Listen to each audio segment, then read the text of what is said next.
The 1987–1992 Ferrari F40.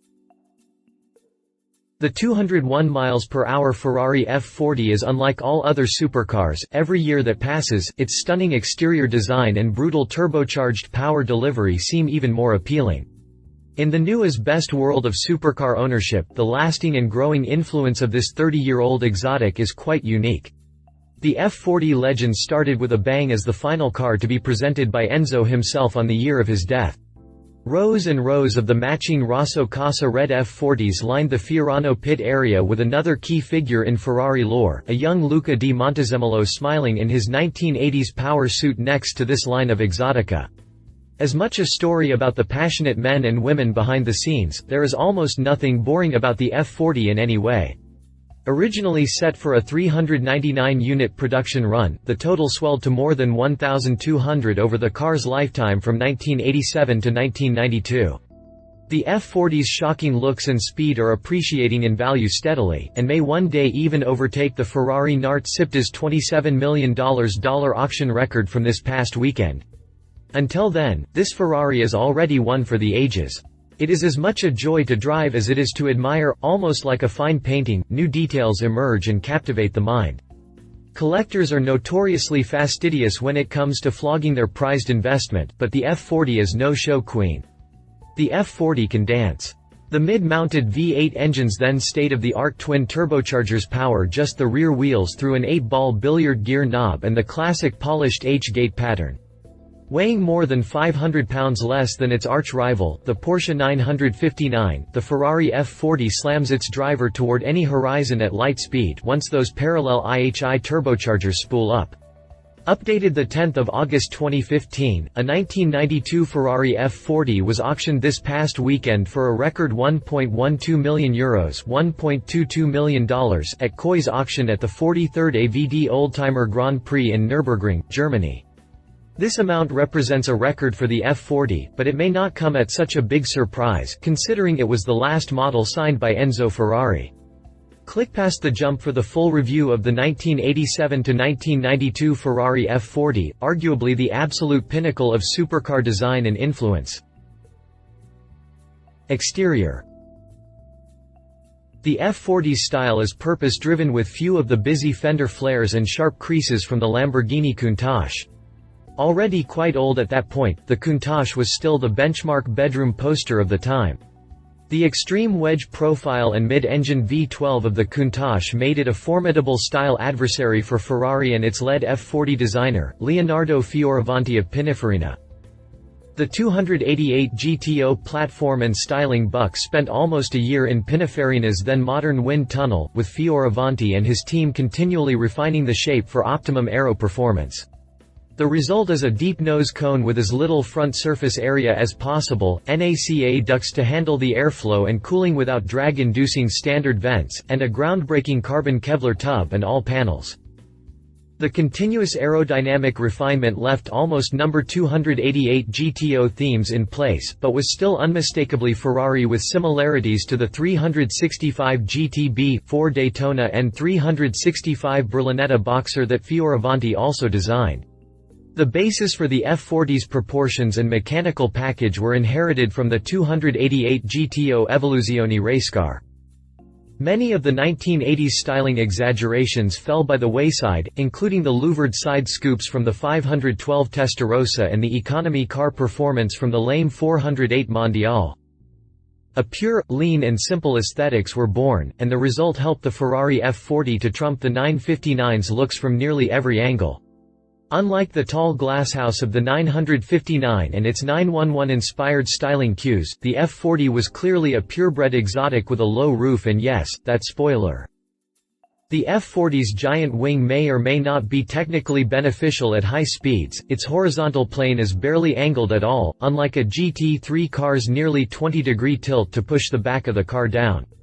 What the spoiler did provide was dual vertical stabilizers at the far corners of the car. This concept keeps the car pointed arrow straight when at super high speeds.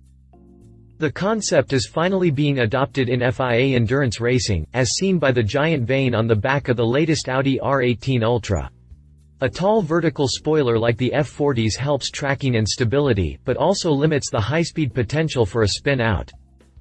In Le Mans and NASCAR, the use of vertical stabilizers is to control a potential crash force, and making sure the car comes in nose first to a wall instead of sideways, which is much more lethal. The embossed F40 logos in the spoiler uprights are a delicious treat, as is the touchable weave of the carbon Kevlar body panel material under the lightweight red paint. 1987 to 1992 Ferrari F40 exterior dimensions. Interior. The interior of the F40 is a throwback to a simpler time of racecar construction. The NASA spec green industrial glue that holds the carbon tub together is visible in the corners of the uncarpeted carbon fiber floor. A felt-like cloth dashboard wraps what is basically just a crash cage and rally car flat dash. Little crash testing experience means the F40's pillars are tiny and easy to see around, and the windshield glass is less than 2 feet head of the driver's head with a very un-supercar-like vertical windshield angle. This again speaks to the Group B mission when initially modifying a 288 GTO to win rally races. As quick as the Lancia Stratus and Ford 200 Rupees were, their limited visibility is a real disadvantage when racing through the woods at 100+ mph. Bringing a Lamborghini Countach on a rally course would be about 30 seconds of fun, until you hit a tree you never even saw coming. Air vents pop out from below the F40's cloth dash wrap, and the aluminum, 3-spoke steering wheel certainly reminds you that crashing a car like this will be painful for both the car and the driver. Drivetrain, engine and brakes. The F40 runs a 2.9-liter V8 with a parallel twin turbocharged design, which was a first when the F40 launched in 1987. This design sees two IHI turbos operating simultaneously, with each providing boost for each 90-degree engine bank. A Japanese company, IHI was instantly the go-to supplier for the new breed of Japanese turbocharged sports cars, including the reborn Nissan Skyline GT-R R32 of the late 1980s. Of course, Mitsubishi and Subaru also leaned, still do, heavily on IHI for their highest-performing turbos. The parallel turbo design is important because it partially defines the F40's driving style. This was far before any variable vane turbochargers or sequential turbocharging came on the scene in the 1990s. Along with the F40's heavy and imprecise shift linkage, drivers had a few pre-flight checks before nailing the F40's throttle: get in gear, hang on tight, and brace yourself. The launch is marked by slight turbo lag, which is actually helpful to get the Pirelli P0 tires to hook up to the asphalt before the real power arrives in a frenzied blur. The result of the 471 horsepower is a 60 mph sprint in 3.8 seconds and a record-breaking 201 mph top speed. The small-capacity V8 is still a departure for Ferrari's most premium models, as the subsequent F50, Enzo and now LaFerrari are all naturally aspirated V12s.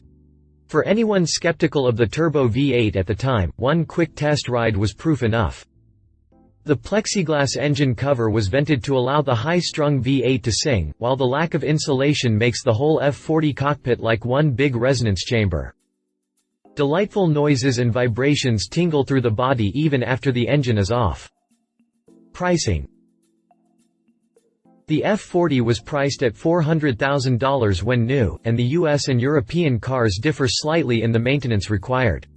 The Euro cars have a rubber bladder racing gas tank, while the US models have an aluminum tank. The US spec is much nicer for maintenance, as the Euro bladder tank needs replacing every 10 years.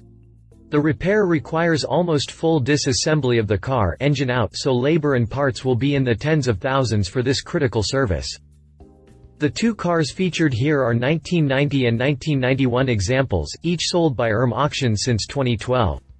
A total of 213 American specification F40s were imported, with the sale price on the 1990 F40 at $1.15 million. The 1991 F40 model seems like quite the bargain at just $781,000, and that is for an unregistered, perfect example with only 300 original miles total. Competition.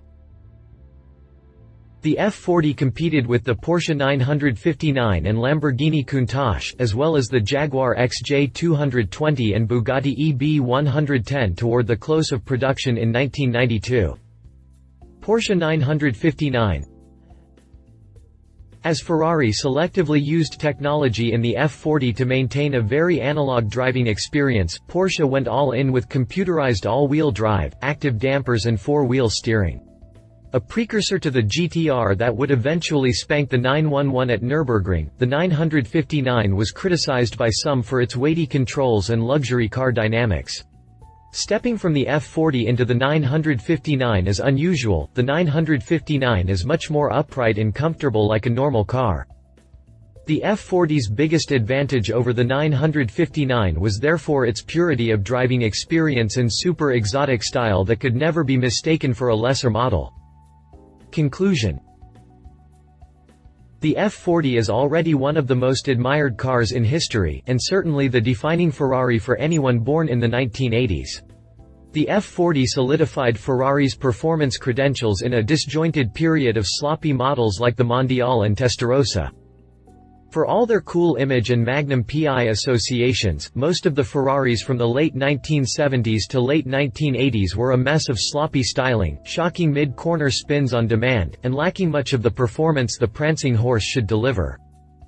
If you look at the F40 as coming from this disorganized and panicky company, in flux during Enzo's last years, it is even more important. For the next generation of Ferrari engineers carrying on Enzo's legacy, the F40 is the touchstone of what makes a fun and world-beating supercar. Ever since this defining achievement, Ferrari performance cars have improved and evolved the concept of being fun to drive by mortals as well as racing drivers. The F40 will always be fastest with a fearless Italian at the wheel, and is more than capable of scaring you half to death. It is this razor-edged balance of fun and lethality that makes the F40 such a masterpiece, and such a lovable and entertaining supercar ideal for all future Ferraris to emulate. The next chapter starts next year with the LaFerrari range topper. Love it. That rear wing is both gorgeous and functional as a vertical stabilizer. Tech just recently entering Lemon's focused driving style is fun, scary fun. When the boost hits appreciating value means the F40 should earn a better return than stocks and bonds. Leave it. Enjoying the clamshell front and rear hoods on a 1/24 scale model is as close as most people will get. Owning an F40 is very expensive on a cost per mile basis, as the annual servicing can easily cost $30,000 and more if the car has done big miles. Euro spec F40's racing bladder gas tank cannot be switched to aluminum and still be certified as a Ferrari classic example. If you liked this video, please share your thoughts in the comments below and don't forget to hit the subscribe button.